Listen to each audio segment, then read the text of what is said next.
आज इंडिया में online gaming startup economy में, स्टार्टअप सेक्टर में, एंटरप्रेन्योरशिप सेक्टर में सबसे बड़ा ग्रोइंग सेगमेंट है।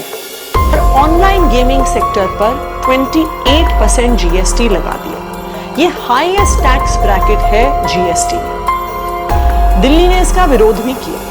दोस्तों, जैसे कि आप सभी जानते हैं, आम आदमी पार्टी शुरू से ही हम लोग इनके भ्रष्टाचार, इन सब चीज़ों को, मुद्दों को लेके आपके सामने लेते आए हैं। और अभी कल ही हमने आप लोगों को बताया कि जैसे कि ऑनलाइन गेमिंग के ऊपर गवर्नमेंट ने जीएसटी 28% लागू कर दिया है और आम आदमी पार्टी खुलकर उसका विरोध कर रही है। जबकि हर हिंदुस्तान के आम आदमी की अगर बात करें तो जो ऑनलाइन गेम है ये बंद होनी चाहिए, क्योंकि इसकी वजह से बहुत सारे बच्चों का भविष्य बर्बाद हो रहा है। हमारे साथ रमनजोत सिंह जी मौजूद हैं और इस मुद्दे के लेके इनसे हम चर्चा करेंगे। वैसे आपको बता दो, रमनजोत जी का जो प्यारा नाम है वो है प्रिंस, तो मैं तो इनको प्रिंस ही बुलाऊंगा। प्रिंस जी, सबसे पहले तो चैनल में बहुत बहुत स्वागत है आपका। जी धन्यवाद। आपने ये मुद्दा सुना भी होगा कि आम आदमी पार्टी 28% जीएसटी पे कह रही है कि नहीं लगना चाहिए, और ये जो है इसकी वजह से टायर 2, टायर 3 सिटीज़ जो हैं उन पे उनका लोगों का एंटरटेनमेंट का सबसे अच्छा साधन है ऑनलाइन गेमिंग। जी। पर सब लोग जानते हैं कि बच्चे इनसे कितने बर्बाद हो रहे हैं। जी। आपका इस मुद्दे पे क्या कहना है? देखिए, मुझे इस चीज़ के ऊपर ना हंसी भी आती है, और आम आदमी सरकार जो है, जो कहती तो अपने आप को आम आदमी है, पर मुझे नहीं लगता वो अपने आप को खास बनाने के लिए कोई कमी छोड़ रहे हैं।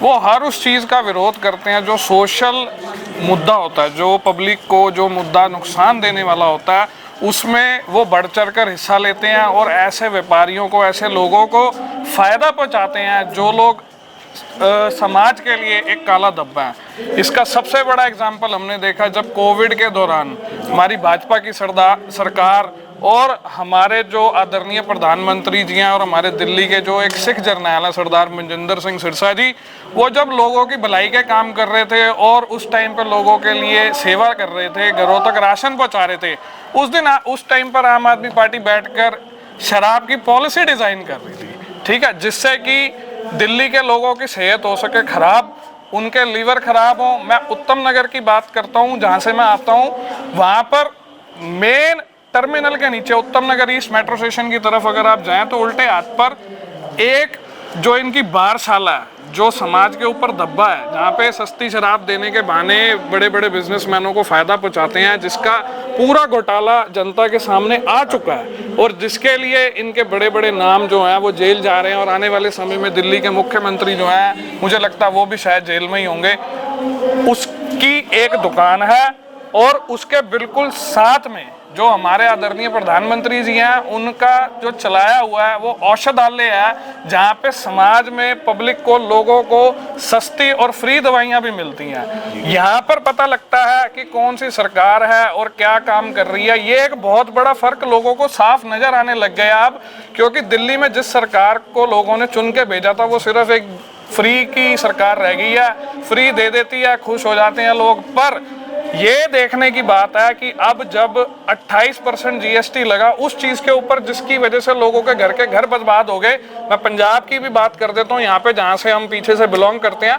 पंजाब के अंदर एक बच्चे ने अनजाने में ही अपने माता पिता को 17 लाख रुपए का चूना लगा दिया, क्योंकि उसने एक वीडियो गेम और जो ऑनलाइन गेमिंग जिसको ये सपोर्ट कर रहे हैं, उसके अंदर उस बच्चे ने एक गन खरीदी जिसकी डॉलर्स में वैल्यू थी, और जब वो कैलकुलेट करी और उसके फादर को पता लगा तो वो 17 लाख की वैल्यू, उनकी खून पसीने की कमाई ऑनलाइन गेमिंग में चली गई। आज हम देख रहे हैं कि ये लोग उन गेमिंग साइट्स को सपोर्ट कर रहे हैं जिनके ऊपर सट्टा लगता है। मैं इसमें बिल्कुल घबराऊंगा नहीं, बिल्कुल डरूंगा नहीं बोलने में, क्योंकि ये हमारे समाज के ऊपर एक धब्बा है, जो सट्टा है, जो मैचों पे लगता है और जो इन चीजों पे लगता है, जिसके करके आतंकवाद तक को फंडिंग होती है। हमें आज हमारी जनता को ये समझने की जरूरत है कि हम आतंकवादियों की सपोर्ट कर रहे हैं। अगर देखा जाए तो एक तरीके से ऑनलाइन गेम को नहीं बल्कि आतंकवाद को सपोर्ट। बिल्कुल सर, बिल्कुल। जब सट्टेबाजी का पैसा कहाँ जाता है, आप समझदार है, जनता समझदार है। देखने वाली जो यूट्यूब और जो अपने फोन में 20 से 25 हजार का हाथ में फोन लेकर जो यूट्यूब चला रही है, जो जनता ये देखेगी, वो समझदार है, उसको पता है कि ये जो ऑनलाइन गेमिंग के नाम के ऊपर आपने देखा पीछे एक आईपीएल के बाद भी एक स्कैम निकल कर आया था, जिसके अंदर एक बहुत बड़ी कंपनी को इसका खामियाजा भुगतना पड़ा था। वही लोग हैं जिनको ये सपोर्ट कर रहे हैं, वही लोग हैं जिनसे अपनी राजनीतिक मंशाओं को पूरा करवाते हैं, पैसा लेते हैं, वही लोग सट्टेबाजी के स्कैम चला रहे हैं। और सट्टेबाजी का पैसा कहाँ जाता है, आप समझदार हैं इस चीज को, उसका कोई खाता नहीं है। आज तक जितनी ऑनलाइन गेमिंग हुई है, जितना कुछ हुआ है, वो कहाँ जा रहा है, या चाइना के पास जा रहा है या सट्टेबाजों के अकाउंट में जा रहा है। बिल्कुल सही कहा, क्योंकि हमने भी अपनी वीडियो में यही बात बताई थी कि जितनी भी ऑनलाइन गेम है ये या तो चाइना से चलाई जाती है या फिर दुबई से चलाई जाती है, और दोनों जगहों पे सट्टे का कारोबार होता है। बिल्कुल, और दोनों जगह आप ये देखिए कि चाइना और सट्टे जो चलाने वाले हैं वो हमारा क्या करते हैं। चाइना वो देश बनता जा रहा है जो आज की डेट में हमारे जवानों को बॉर्डर के ऊपर मारता है। हमारी वो माएँ बिलखती हैं जिनके बच्चे तिरंगे में लिपट कर घर आते हैं। हम उनकी गेमिंग के लिए, हम एक पब्लिक प्लेटफॉर्म पे खड़े हो, तुम एक एमएलए हो, तुम एक एमपी हो, तुम कैसे इस चीज को सपोर्ट कर सकते हो जिस चीज के लिए हमारे जवानों की जान जा रही है, जिसके पैसे से हथियार खरीद के हमारे देश के बच्चों को मारा जा रहा है। और फिर सबसे बड़ी बात ये ना कि एक तरफ तो ये लोग अपने स्कूल का गुणगान करते हैं कि हमारे स्कूल वर्ल्ड क्लास बेस्ट है, और दूसरी तरफ ये लोग ऑनलाइन गेमिंग की बात करते हैं। भाई जी, आप मेरे बड़े भाई धर्मवीर जी, आप एक बात बताइए कि स्कूल का गुणगान करते हैं, स्कूल की बिल्डिंग बनाने के बाद, ठीक है, हमारे अध्यापक जो हैं वो कहाँ तक समर्थ है, वो बाहर धरने लगा रहे हैं स्कूलों के। आप स्कूलों का गुणगान तब करो ना जब जो आपका भविष्य बनाना है वो अध्यापकों ने बनाना है। जो बच्चों को जो कोचिंग देनी है, जो स्कूल चलने हैं, वो अध्यापकों के सिर पे चलने हैं, बच्चों के आने से चल रहे। अध्यापकों तो आपने सड़कों पे बिठा रखा है। पंजाबी भाषा के जो हमारे टीचर हैं उनके साथ ये क्या कर रहे हैं वो सबको नजर आ रहा है। उस दिल्ली की जनता क्या, पूरी देश की जनता क्या, इंटरनेशनली जा रहा है ये चीज। आप इस चीज को समझो। मैं वहीं वापस आता हूँ जहां से बात स्टार्ट हुई थी। 28% जीएसटी जो ऑनलाइन गेमिंग पे लगा हुआ है, मैं तो बोलता हूँ ये गेमिंग जब तक फ्री ऑफ कॉस्ट चलती थी, बिना पेटीएम और बिना ऑनलाइन ट्रांजैक्शंस के चलती थी, तब तक तो ठीक था। जैसे जैसे इसमें ऑनलाइन ट्रांजैक्शंस ऐड हुई, देखो हर चीज के फायदे और नुकसान होते हैं। पेटीएम और इन सब के फायदे हम जानते हैं, जिसके लिए इनको लाया गया, डिजिटल मनी कराया गया, जिसकी वजह से हुआ क्या कि जो हमारी डिजिटल ट्रांजैक्शंस है और वाइट की ट्रांजैक्शंस है वो बढ़ी और देश का भला हुआ। पर इन जैसे लोगों ने उनको अपने जो लोग हैं, जो इनको पैसे देते हैं, जो इनका फायदा करवाते हैं, घोटालों में इनका साथ देते हैं, उनको सपोर्ट करने के लिए इन्होंने उसी ऑनलाइन ट्रांजैक्शन का गलत इस्तेमाल करना स्टार्ट करा, और उसी ऑनलाइन ट्रांजैक्शन के बेसिस के ऊपर इन लोगों ने चाइना और सट्टेबाजी के पैसे को पाकिस्तान तक पहुंचाने की कोशिश करी, क्योंकि पाकिस्तान से भी ये बहुत सारी साइट्स ऑपरेट होती हैं। अगर पाकिस्तान में पैसा जा रहा है और चाइना में पैसा जा रहा है, चाइना का तो हमें पता ही है कि वहाँ पैसा जा रहा है इन ऑनलाइन गेमिंग के चक्कर में। जब वो वहाँ जा रहा है तो तुम्हें उस पैसे से जो हथियार खरीदे जा रहे हैं और हमारे देश के जवानों का और हमारे देश का नुकसान करा जा रहा है, उसकी भरपाई कौन करेगा? ये मैं पूरी आम आदमी पार्टी से सवाल जरूर करता हूँ, इसका जवाब जरूर दें।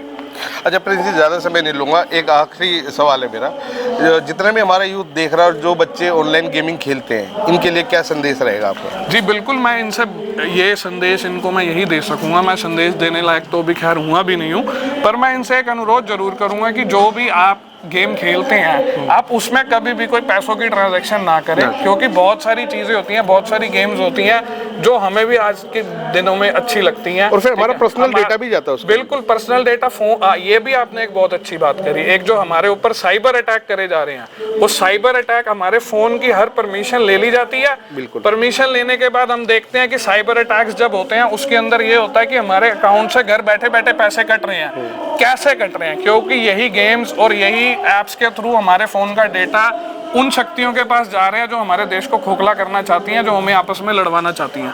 उसी डेटा का यूज करके ये लोग हमें फोन करते हैं, मैसेज करते हैं, लिंक भेजते हैं, और उसी डेटा की वजह से हमारे जो देश की जनता है और हमारे देश के जनता की जो खून पसीने की कमाई है वो बाहर जा रही है, बर्बाद हो रही है, बिल्कुल बर्बाद हो रही है। और बच्चों से भी अनुरोध रहेगा कि इस चीज को अगर आप करते हो एंटरटेनमेंट के लिए करो, इसमें कोई भी पैसा खर्चने की जरूरत नहीं है, क्योंकि अगर हम इसमें पैसा खर्चने की बंद कर देंगे तो इनकी भी मजबूरी बन जाएगी कि इनको अपनी ऐप्स के ऊपर से और गेम्स के ऊपर से पैसे वाली चीजें हटानी पड़ेंगी और हमारी जनता का पैसा बचेगा।